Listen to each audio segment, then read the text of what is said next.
दोस्तों नमस्कार।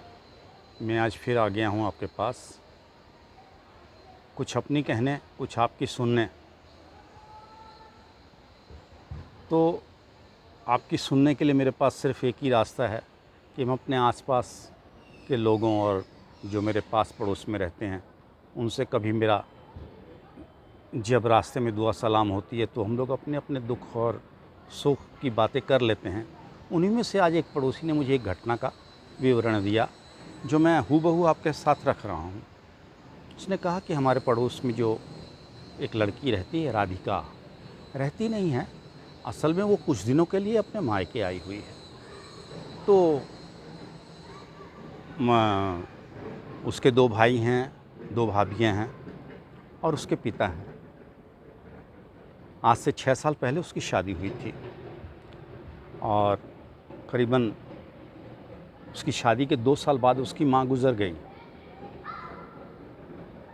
तो सब डाइनिंग टेबल पर अभी खाना-वाना खा के उठे ही थे कि उनमें से छोटे भाई ने पूछ लिया कि राधिका, तुम सच-सच बताना, क्या तुम ठीक हो? तुम्हारे ससुराल में सब ठीक-ठाक है ना? बोली हाँ, सब ठीक है, लेकिन तुम ऐसा पूछ क्यों रहे हो?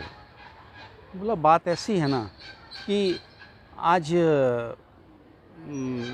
तुमको आए हुए यहाँ 7 दिन हो गए, तो इतनी देर तुम कभी रही नहीं, तो मैंने कहा कि एक बार पूछ लूँ कि भई कोई घर में बात तो नहीं है। तो क्योंकि अब तो पड़ोसी भी पूछने लगे हैं क्या बात है, राधिका बहुत दिन से रह रही है, क्या बात है? तो इसलिए मैं आज तुमको पूछ रहा था और कोई बात नहीं है। बात बड़े सोफिस्टिकेटेड तरीके से पूछी गई थी, मगर उसका आशय जो भी था, राधिका भी पढ़ी लिखी लड़की है, समझ गई। उसने कहा, भैया मैं बहुत अच्छी तरह से समझती हूँ, ये पड़ोसी नहीं, आप लोग ही कह रहे हो कि राधिका क्या बात है, कब जाओगी? क्योंकि मुझे एहसास तो हो रहा था कि माँ के नहीं रहने से अब मुझे ये मायका मायका नहीं लगता, माँ का घर जैसा नहीं लगता। क्योंकि वो रहती तो मेरे रहने से तो वो उछल के और बड़ी खुशी के साथ में मेरा स्वागत सत्कार भी करती थी और जो कुछ भी मेरी बलाएँ लेती थी। और वैसा कुछ माहौल तो मुझे अब दिखता नहीं है और मैं समझ रही हूँ कि आप लोग ये बात क्यों पूछ रहे हो। क्योंकि आपको तो अब मैं भार स्वरूप लगने लगी हूँ ना। लेकिन सोचिए कहंदी कि बचपन से ही तो मैं सुनती आई हूँ ना कि लड़की तो पराया धन होती है।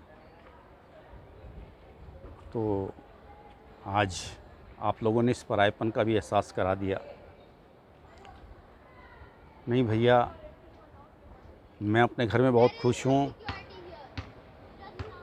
इसके पापा संजू, जो उनका बेटा था 5-6 साल का, राधिका का, उसके पापा भी मुझे बहुत प्यार करते हैं, मेरी हर ज़रूरत पूरी करते हैं, मेरे अच्छे बुरे का ख्याल करते हैं, जहाँ उन्हें ज़रूरत होती है वहाँ मेरा साथ देते हैं। ऐसी बात नहीं है, और मेरे सास ससुर भी मुझसे बहुत प्यार करते हैं और मैं भी उनका बहुत मान सम्मान करती हूँ। तो मैं समझती हूँ ये बातें। खैर कोई बात नहीं, मैं जल्दी ही जा रही हूँ। लेकिन एक बात बता दूँ, कल माँ का जन्मदिन है। हर साल की तरह आप लोग तो भूल ही गए होंगे। तो मेरी इच्छा है, अगर हो सके आप लोगों से, तो माँ के नाम पे एक छोटा सा भंडारा करवा देना और उसमें हलवा ज़रूर बनवा लेना, क्योंकि माँ को बहुत पसंद था। और अगले महीने राखी है, मैं तो नहीं आऊँगी, पर अगर हो सके और ज़रूरी समझो तो तुम लोग मेरे घर आ सकते हो। इतना कहकर उसने आवाज़ दी संजय, यानी अपने बेटे को, और संजय तुरंत माँ के पास आके खड़ा हो गया। बोला, क्या माँ? बोला, बेटा चलो अपने घर। और उसने सूटकेस उठाया और उस ट्रॉली बैग था और उसको खींचते हुए वो घर के दरवाजे तक ले गई और जाकर टैक्सी में बैठ गई। घर की दहलीज को पार करते हुए उसने एक बार मुड़ के देखा अपने पापा को कि कितने बेबस दिखाई दे रहे थे अपने बेटों के सामने। उसने देखा, राधिका ने दोनों भाइयों और भाभियों की तरफ भी एक नज़र फेंकी और जाकर टैक्सी में बैठ गई। लेकिन भाइयों सोचो, अगर ऐसी कोई लड़की जिसका ससुराल में मान कदर ना हो, जिसका पति या उसके सास ससुर उसे घर से निकाल दें और इधर मायका भी उसका मायका ना रहे, तो वो कहाँ जाएगी? क्योंकि उसका अपना घर तो कोई होता नहीं। क्या माँ के जाने के बाद उसी घर में जन्मी पली बढ़ी पढ़ाई करके उच्च शिक्षा प्राप्त करती हुई लड़की की जो आपने शादी की, क्या उसका नाता बस इतना ही था आप लोगों से? टूट गया? कम से कम उस घर की बेटी को उसका उचित मान संस्कार तो ज़रूर दो। मेरा आप लोगों से बस इतना ही कहना है। आज भारी मन से आपके साथ विदा लेता हूँ। मैं नहीं चाहता कि कभी आप लोगों के किसी पड़ोस में ऐसी कोई घटना आपको दोबारा देखने के लिए मिले। धन्यवाद। अगले वीडियो में फिर मिलते हैं। मेरी इस कहानी को अन्यथा नहीं लीजिएगा, विचारिएगा और घर में अपनी अपनी बहनों का उचित मान सम्मान करिएगा।